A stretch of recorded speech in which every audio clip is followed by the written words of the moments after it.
Hey guys, welcome back to another review video. Today we have the Rode VideoMic Pro for you. Initially I want to do a little bit of review over the mic itself, what it can do, what it's capable of, and roughly where it's placed in the quality category. Later on we're gonna take this microphone, compare it with the camera internal microphone, and also we're going to compare it with a studio grade vocal microphone. First off, for all of you who don't know yet, Rode, which is the company that makes this specific microphone, it's a company based in Australia. They make great equipment, rest assured. They make equipment ranging all the way from just regular dynamic mics used on the live stage. They make amazing condenser mics used all around the world in studios, vocal studios, or for recording instruments or anything. And as you can see, they make video production microphones. So the microphone you get in the box here is actually made in Australia, just FYI. This is not an Australian company that outsources in China or India or any country like that. Now, I purchased this mic quite recently, and I'm sure that if you're watching this video, you're probably obviously aware that we're going over the Pro series here. Now, for those of you who aren't quite sure, Rode makes 3 of these microphones. You have the VideoMic Go, which is the entry level, it's roughly $100. You have the regular VideoMic, which is $150. It's the middle intermediate level, it's a nice mic. And then you have the best one they make, it's the VideoMic Pro. Now, keep in mind, I am talking about the mono video camera mics. Now, initially when I decided to buy a DSLR microphone, I was looking at the VideoMic Go series, which like I said is entry level. And I was actually about to buy it.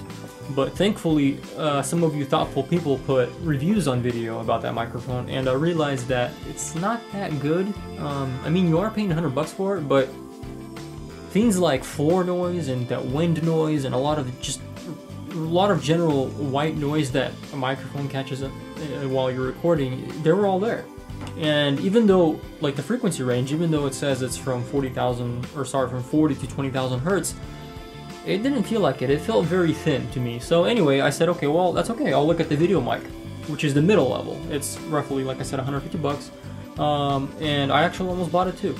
But I didn't, because again, it's better than the Go series, but when it comes to frequency range and when it comes to floor noise and a lot of just that ground noise that the microphone picks up, the VideoMic just, it was, like I said, it was better, but I was basically spoiled by the video I saw about the VideoMic Pro.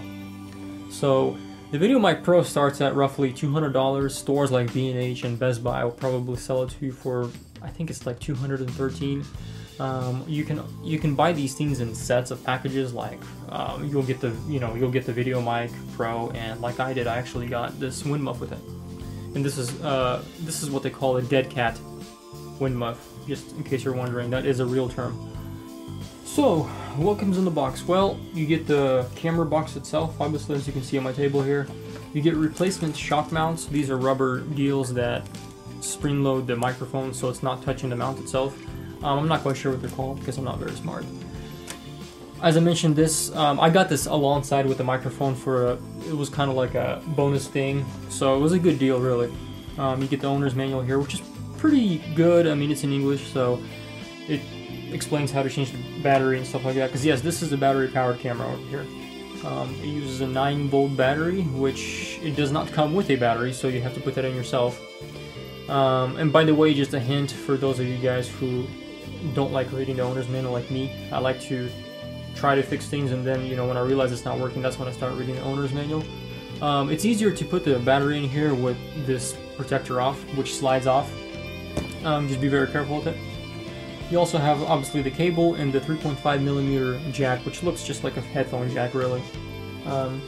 So yeah, guys, by the way, this specific dead cat wind muff is referred to as dead cat VMP. There are about 3 or 4 different kind of wind muffs that Rode has to sell, and this specific one, like I said, is the VMP. So if you like its performance during the review video, feel free to search it online and find out how much it costs.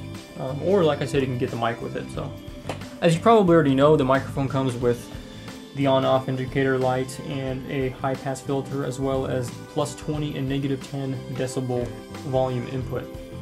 So, with all of that in mind, I probably want to say one more thing before I go on to the sound review video. One of my issues that I came across was I have a microphone, or sorry, I have a video camera with a shoe mount and everything, but it doesn't have a microphone input. So if you are in that situation, then I'm not sure what you can do to improve the audio quality of, because I mean, you're only stuck with your internal mic. Luckily, I have also this DSLR camera that I'm using that has a microphone input, and obviously it has a shoe mount. So just an idea for you guys to look out for if you have a Sony Handycam. A lot of those did not come with microphone inputs. They only have an internal mic, and that's all you get stuck with. So anyway, let's go ahead and find out what this microphone sounds like compared to other microphones. Alright, so right now I'm using the VideoMic Pro on the camera. So the audio you're hearing right now is going through this microphone. Before this, I was using a studio condenser microphone. It's the AKG C214, which is what I use for a lot of my videos, up until today, hopefully. So yeah, if you're doing a comparison, which hopefully you're using decent speakers or decent headphones to hear the differences, because if you're using an iPhone for this, then I'm just very sorry.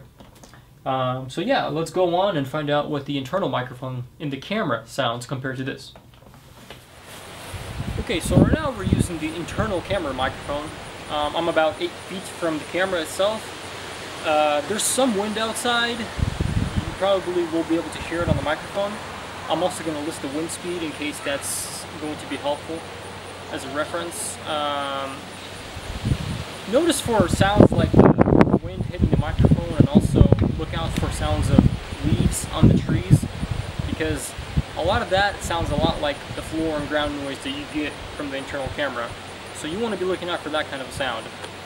Okay, so right now we're using the VideoMic Pro microphone on top of the camera. I'm still 8 feet away from the camera. Everything's still the same except for it's a different microphone. We're not using the internal microphone anymore.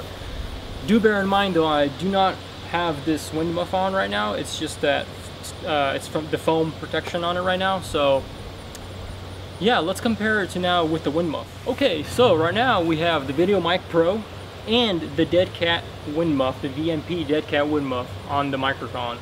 The wind is blowing this way right now, so I can actually see on the fluff that the wind is moving it around quite a bit.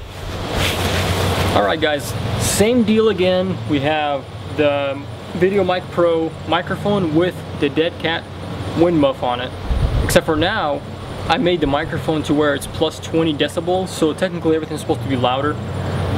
So we'll see how that goes. Maybe you guys are going to be able to hear other things like this car passing by right now with the loud exhaust.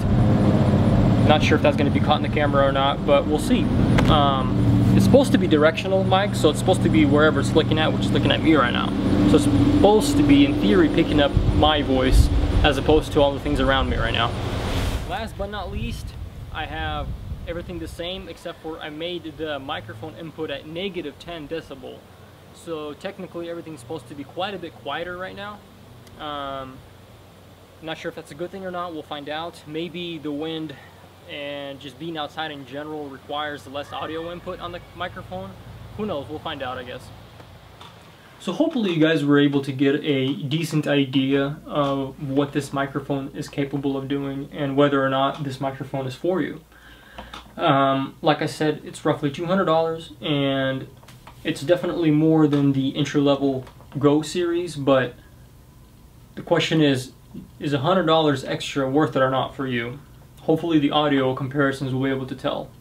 So I hope you guys enjoyed the video, and as always, feel free to comment on it and to rate it and to check out the rest of my videos on my channel. Take care.